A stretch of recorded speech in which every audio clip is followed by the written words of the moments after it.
जय श्री कृष्णा। आइए जानते हैं जितिया व्रत, शुभ मुहूर्त, पूजन विधि, महत्व एवं व्रत पूजा में कौन सी लगेगी सामग्री। मंत्र। इस व्रत में भगवान जीवित वाहन गाय की गोबर से चिलसियारिन की पूजा का विधान है। जीवित पुत्रिका व्रत में खड़े अक्षत, पेड़ा, दुर्वा की माला, पान, लौंग, इलायची, पूजा की सुपारी, श्रृंगार का सामान, सिंदूर, पुष्प, गाठ का धागा, कुशा से बनी जीवित वाहन की मूर्ति, धूप, दीप, मिठाई, फल, बांस के पत्ते, सरसों का तेल, खली, गाय का गोबर पूजा में जरूरी है। आइए जानते हैं जितिया व्रत, शुभ मुहूर्त।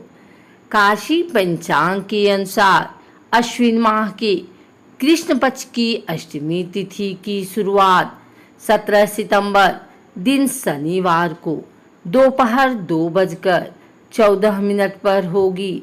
वहीं 18 सितंबर दिन रविवार की दोपहर 4:32 पर समाप्त हो जाएगी। उदया तिथि के अनुसार जितिया का व्रत 18 सितंबर 2022 के दिन रखा जाएगा। इस व्रत का पारण 19 सितंबर 2022 दिन सोमवार को किया जाएगा। 19 सितंबर की सुबह 6:10 के बाद व्रत का पारण किया जाएगा।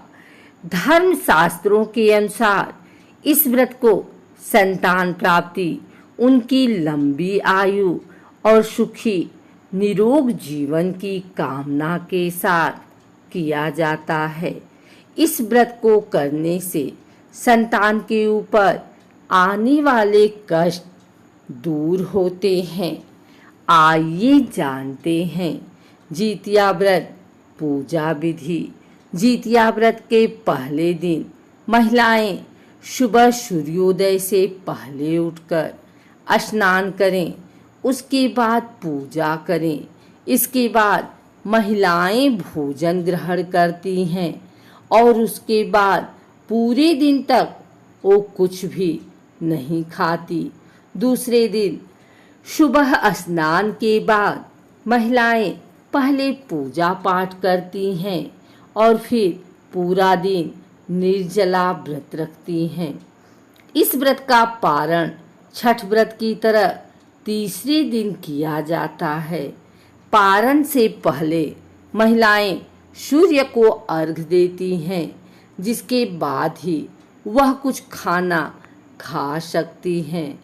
इस व्रत त्योहार के तीसरे दिन झोर भात, मरुआ की रोटी और नौनी की साग खाया जाता है।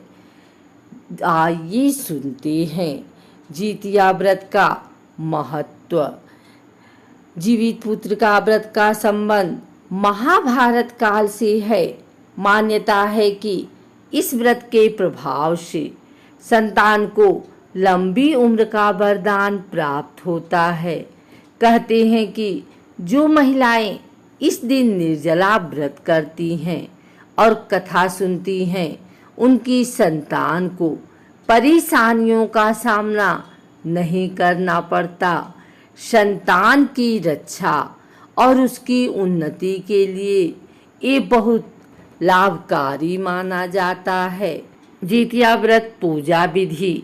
सुबह स्नान करने के बाद व्रती प्रदोष काल में गाय के गोबर से पूजा स्थल को लीपकर साफ कर लें। इसके बाद वहाँ एक छोटा सा तालाब बना लें। फिर तालाब के पास एक पाकड़ की डाल डालकर खड़ा कर दें। अब शालिवाहन राजा के पुत्र धर्मात्मा जीमूत वाहन की कुछ निर्मित मूर्ति जल के पात्र में स्थापित करें। इसके बाद उन्हें दीप, धूप, अक्षत, रोली और लाल तथा पीली रुई से सजाएं। अब उन्हें भोग लगाएं।